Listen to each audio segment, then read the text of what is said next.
In 2006, an American TV series was made that quickly became famous and was welcomed by most people in America. You may have seen it or heard its name, the series Dexter. The summary of the series is about a serial killer, but not an ordinary killer. He searches for other killers and takes them down. This series became very popular due to its engaging story, but we mentioned this series to get to the main character of our own story, Mr. Mark Twitchell. Mark was an ordinary person who lived in Edmonton, Canada. But when he becomes acquainted with Dexter, he becomes fascinated by him and says to himself, "Wow, this person is doing something amazing. Anyone who can should do the same thing." He prepares himself to enter this path, killing killers and bad people. Before actually doing anything, he starts writing down his feelings and records his memories on his laptop. He writes about how he is searching for a killer to kill, and he searches for a killer in his small town but does not succeed. However, the story of Dexter had influenced him so much that he just wanted to kill someone even if they were not a killer. Finally, with the fake identity of a beautiful woman, he enters a Canadian dating site called Plenty of Fish and starts catfishing. Catfishing means deceiving another person with a false identity and trapping them. Twitchell also entered this website, playing the role of a beautiful woman. It didn't take long for many men to desire to meet him. He invited the first man to his house, and when giving the address, told him to enter through the garage door. When the man entered the garage, Twitchell attacked him in the darkness and targeted his legs with a stun gun. But the man did not go down and continued to fight. Twitchell, seeing the situation as difficult, took a toy gun out of his pocket and aimed it at the man. The man thought that if he did nothing, he would be killed, so he headbutted Twitchell in the stomach. At that moment, the gun fell to the ground and the man picked it up. When he realized the gun was a toy, he threw it at Twitchell and escaped from the garage.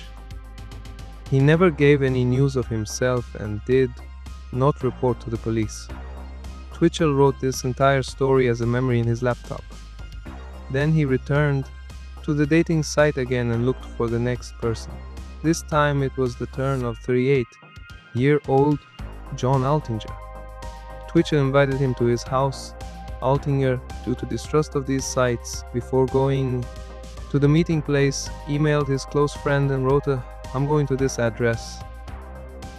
If anything happens to me, you should know." Then he went to Twitchell's house. Twitchell had also told him to enter through the garage door.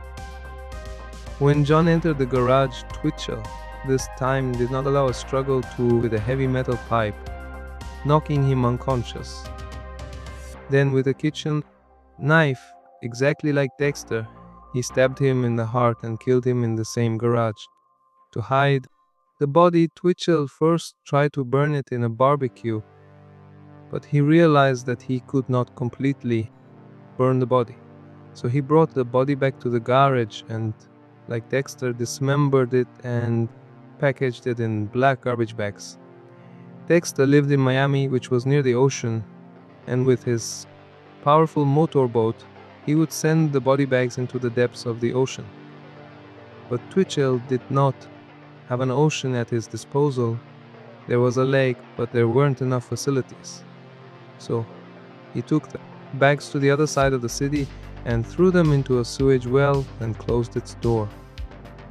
Then he returned home and his first task was writing his memories on the laptop. After finishing writing, suddenly stress overwhelmed him. In driver's licenses in America and Canada, the person's home address is listed, and John's license was also in Twitchell's hands. He quickly went to John's house and realized that he lived alone and no one was home. He entered the house and sat behind John's computer. He emailed all his friends that "I am going to Costa Rica with a girl I just met for a few weeks."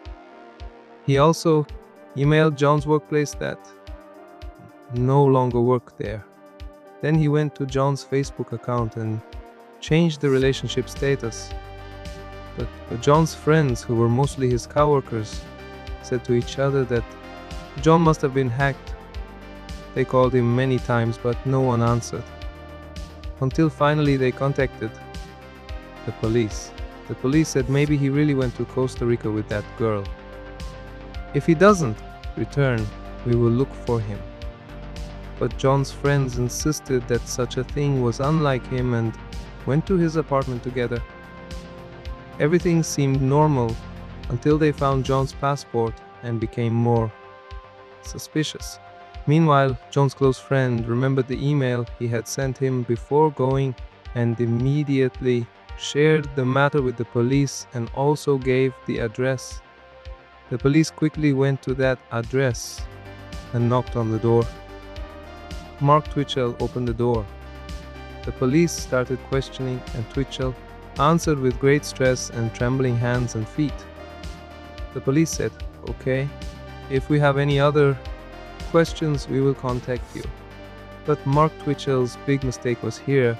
He had not moved John's car, and the car was parked near his house. The police, by checking the license plates of the surrounding cars, noticed it. They returned to Twitchell and asked him about the car. Twitchell, who was in a state of intense anxiety, said, "I bought this car a few days ago from someone." The police said they needed to inspect the car. When they inspected the car, they noticed Twitchell's laptop that was inside the car. As soon as they opened the laptop, they came across the written memories and started reading them. They realized what a fake Dexter Miss Twitchell had turned out to be.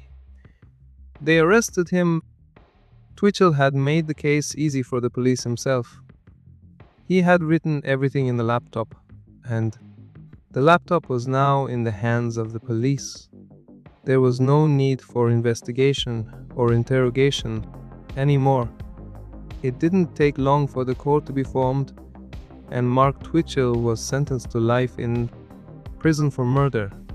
This story happened in 2008, right at the beginning of the airing of the Dexter series.